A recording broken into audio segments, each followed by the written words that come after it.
අයිබෝවන් ඕගොල්ලන් හැමෝටම මම අද අරගෙන ආවේ ඔයාලා නිතරම අහන ප්‍රශ්න කීපයකට පිළිතුරු. ඉතින් පෝස්ට් එකකින් කියනවට වැඩිය මෙහෙම හොඳයි කියලා හිතුන නිසා මම පුංචි වීඩියෝ එකකින් ඕගොල්ලන්ට ඒගෙන කියනවා. බිත්තර ඕගොල්ලෝ මගෙන් නිතරම අහනවා බිත්තර දවසට කීයක් දෙන්නද සතියට කීයක් දෙන්නද හැමදාම දෙන්න හොඳයිද ඔය වගේ ප්‍රශ්න. ඉතින් මම මේකෙදි කියන්නේ මගේ අත්දැකීම් මම දෙන්නේ සතියට බිත්තර 2ක් හෝ උපරිම 3ක්. මොකද ඊට අමතරව මාළු දෙනවා නම් සතියට දවස් 3ක් මස් දෙනවා නම් සතියට දවස් 2ක් මේ විදිහට තමයි බබාගේ වෛද්‍යවරයා මුලින්ම මට මස් මාළු බිත්තර දෙන්න කිව්වේ. නමුත් බිත්තර විතරයි ගොඩක් වෙලාවට බබාලා කන්නේ මස් කන්නේ නැහැ දැන්. ඉතින් මාළු කන්නේත් නැහැ. ඒ නිසා මම බිත්තර උපරිම සතියට 3ක් දෙනවා. ඊළඟට ඕගොල්ලන් අහන දෙයක් චීස් මාස කීයේ ඉඳන්ද දෙන්න පුළුවන් කොච්චරක් දවසට දෙන්නද ඔය වගේ සතියට දවස් කීයක්ද ඔය වගේ ප්‍රශ්න අහනවා. ඉතින් මම චීස් දුන්නේ මාස 6 ඉඳන්. මොකද මම ලංකාවේ නොවෙන නිසා ඉන්නේ මෙහි වයස අනුව බබාලාගේ චීස් තියෙනවා. ඒ නිසා මම මාස 6 ඉඳන් වෛද්‍ය උපදෙස් අනුව චීස් බබාලාට දුන්නා. ඕගොල්ලන් ලංකාවේ ඉන්න අයට නම් ගොඩාක්ම ලුණු රහිත චීස් එක හොයා ගන්න අපහසු නිසා අඩුම මාස 10න් පස්සේවත් දෙන එක වඩාත් සුදුසුයි කියලා මට හිතෙන්නේ. මම දවසට එක සැරයක් හෝ දෙපාරක් ලුණු නැති බබාලටම සුදුසු හදලා තියෙන චීස් එකකින් නිතරම බබාගේ කෑම එකට එකතු කරා. ඉතින් ඕගොල්ලන් චීස් ලුණු තියෙන චීස් එක තියෙන නිසා ඒ ගැන පොඩ්ඩක් සැලකිලිමත් වෙන්න බබාලට කෑම එකට එකතු කරනකොට. ඊළඟ ප්‍රශ්න තමයි ඔයගොල්ලන් නිතරම අහන රුලන්. රුලන් බබාලට උෂ්ණයිද සීතයිද කියලා අහනවා. ඉතින් මම බබාට රුලන් දෙන්න පටන් ගත්තේ මාස 8න් පස්සේ රෑ කෑම එකට ටිකක් එකතු කරලා තමයි දෙන්න පටන් ගත්තේ. ඒකත් බබාලටම වෙන්න ඕන. බබාල වෙනුවෙන්ම හදපු රුලන් එකක් මම දුන්නේ පවුඩර් එකක්. ඉතින් මේක මම හැමදාම වගේ කෑම එකට එකතු කරා. ඒකත් වෛද්‍ය උපදෙස් අනුව.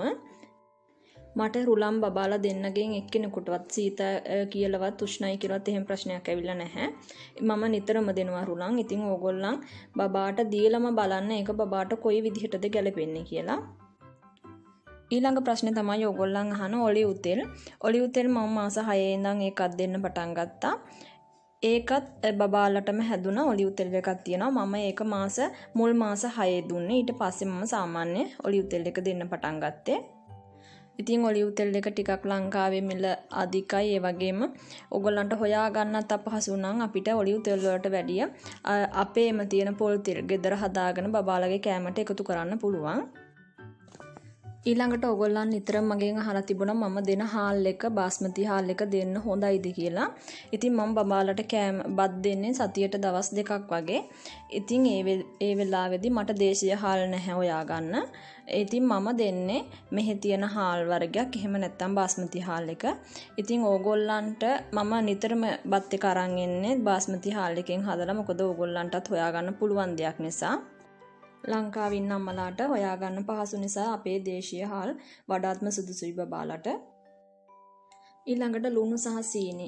ලුණු සහ සීනි දෙකම අපි අවුරුද්දෙන් පස්සේ බබාලට එකතු කරන්නේ. නමුත් අවුරුද්දෙන් පස්සේ වුණත් ඒ ගැන ගොඩාක් සැලකිලිමත් වෙලා එකතු කරන්න. මොකද අපේ කෑම රටාවත් එක්ක අපි මේ වර්ග දෙකම ඕනමටත් වැඩිය අපි එකතු කරනවා. ඉතින් දරුවන්ට කෑම හදනකොට ඒ ගැන ටිකක් සැලකිලිමත් වෙන්න. පුළුවන් තරම් අඩුවෙන් මේ දේවල් එකතු කරන්න කෑම වලට. ඔයාලට මම මේ කිව්වේ මගේ අත්දැකීම. ඉතින් එක එක්කෙනා හැමෝම ලංකාවේ නැහැ. ඉතින් ඉන්න රට අනුව අපිට ඒ රටේ කෑම රටාවට බබාලව හුරු කරගන්න වෙනවා මුලින් ඉඳන්ම. මොකද අපි වෛද්‍ය මොනවා හරි ප්‍රශ්නයක් වුණොත් අපි වෛද්‍ය උපදෙස් ගන්න මේ රටේ වෛද්‍යවරුන්ගේ. ඒ නිසා අපි බබාට දුන්න දේ ගැන අපිට පැහැදිලි අවබෝධයක් තියෙන්න ඕනේ. ඒ නිසා මම මුලින් ඉඳන්ම බබාලා දෙන්නටම මෙහි විදිහට තමයි කෑම දීලා තියෙන්නේ. ඉතින් ඕගොල්ලන් ලංකාවේ ඉන්න අම්මලා ටිකක් වෙනස් විදිහට කෑම දෙනවා. ඉතින් ඒ ගැන ඕගොල්ලන් ඉන්න තැන අනුව ඒක තීරණය කරන්න ඕගොල්ලන් බබාලට කෑම රටාව හදාගන්න. අනික මම කිව්වා කියලාවත් තව කෙනෙක් කිව්වා කියලාවත් මම දෙන විදිහවත් ඕගොල්ලන්ට කරන්න කියන්නේ නැහැ. මුලින්ම කෑම පටන් ගන්න අම්මා කෙනෙක් අනිවාර්යයෙන්ම බබාගේ වෛද්‍යවරයා හම්බ වෙලා ඒ උපදෙස් අනුව ඉස්සරහට යන්න. මොකද පුංචි බබෙකුට අපි කෑම පටන් ගන්නෙ. ඒ නිසා ඒ ගැන ලොකු වගකීමක් තියෙනවා. ඒ නිසා හොඳට ඒ ගැන හිතලා හොඳ අවබෝධයක් අරගෙන බබාගේ කෑම ටික ලෑස්ති කරගන්න. අපි මේ channel වලින් ඕගොල්ලන්ට කරන්නේ විවිධ කෑම බබාලට දෙන්න පුළුවන් විවිධ කෑම හඳුන්වලා දෙන එක. ඉතින් ඕගොල්ලන් බබාගේ වයස අනුව ඒ දේවල් ලෑස්ති කරගන්න අම්මලා වග බලා ගන්න ඕනේ. මම නොදුන්න කිසිම දෙයක් ගැන මම වගකීමෙන් ඕගොල්ලන්ට කිසිම දෙයක් කියන්නේ නැහැ කියලාත් නැහැ. මොකද ඇත්තට මේක ලොකු වගකීමක්. මම මොනවා හරි දෙයක් කියනවා නම් ඒ දේ මගේ අත්දැකීම් තියෙනවා නම් විතරයි මම කියන්නේ. ඒ නිසායි මම මේ වීඩියෝ එක මේ විදිහටත් කරේ. මොකද ගොඩක් අම්මලා කියනවා දවස ගානේ බිත්තර දෙනවා. සමහර දම්මලා දවසට 2ක් දෙනවා. එහෙම හොඳයිද? ඉතින් මම එහෙම දීලා නැහැ. ඒ නිසා මට කියන්න බෑ දෙන්න හොඳයි කියලා. ඒ නිසායි මම මේ වගේ වීඩියෝ එකක් කරේ. තව ප්‍රශ්න කීපයක් තියෙනවා. ඒ ටිකටත් උත්තර මේ විදිහටම අරගෙන එන්න. එහෙනම් ගිහින් එන්න. ඕගොල්ලන් හැමෝටම සුබ දවසක් කියලා ප්‍රාර්ථනා කරනවා.